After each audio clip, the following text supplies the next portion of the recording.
give the floor to the representative of Ghana. Thank you, Mr. President. At the outset, I would like to thank Ms. Nderitu for her briefing to the Council. Incitement to violence is a major concern as it invariably leads to atrocity crimes. In the case of the war in Ukraine, it is important that we remain alert to such risk before the nature of the conflict becomes even more horrible than we are presently dealing with. I also thank the CSO briefers for their contributions to the Council's discussions on this subject.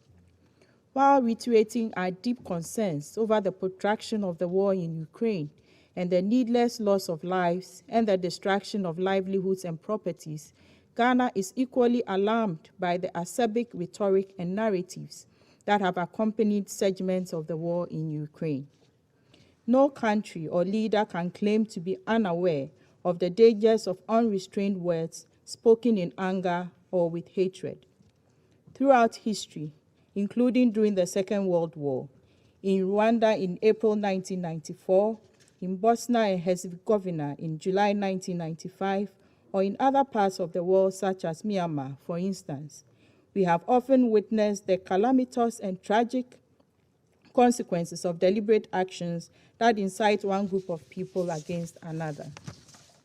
Indeed, such actions, born out of a false feeling of superiority by one group over others, has been the bane of our common humanity throughout the ages. Whether during the era of slavery, colonialism, or apartheid, this has been the main propeller that evil men have used to manipulate their kind to commit atrocity against others. The Council must therefore, in the pursuit of its fundamental responsibility to promote and maintain international peace and security, remain vigilant to incitement and hate speech, which have the tendency to instigate or intensify the commission of atrocity crimes. We must act in unison to uphold our promise of never again to people everywhere, and most pressingly to the people of Ukraine.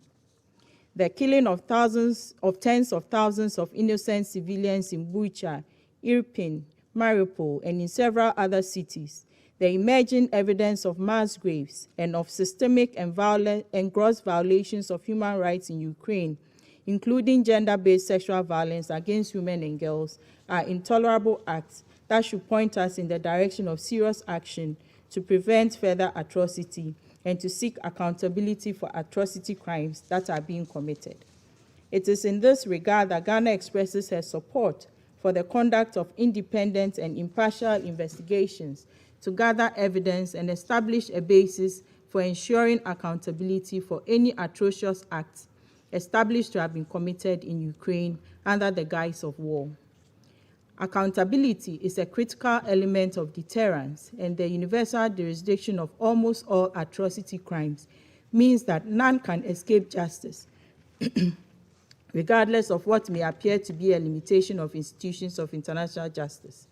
We are concerned by the intensified fighting in Severodonetsk, which poses a humanitarian threat as more civilians come under the barrage of crossfires and are forced to flee their homes or to shelter in bunkers with limited access to food, clean water, and basic needs. We reiterate the fundamental importance of the warring sides to conduct themselves in accordance with the requirements of international law and international humanitarian law as it relates to the treatment of civilians, and urge them to take due steps for the protection of civilians, humanitarian aid workers, and civilian infrastructure. We continue to call for the creation of and respect for humanitarian corridors for the safe passage of civilians escaping from the cities and the siege, as well as for the delivery of humanitarian aid and assistance. The need for a peaceful resolution is urgent and can only be attained through the path of dialogue and diplomacy.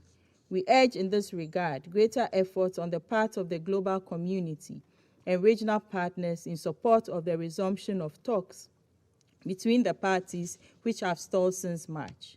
Ending the war now is crucial to preserve the lives of the Ukrainian people, but also to ameliorate the remote ramifications which have visited economic hardships in other parts of the world away from the theater of war.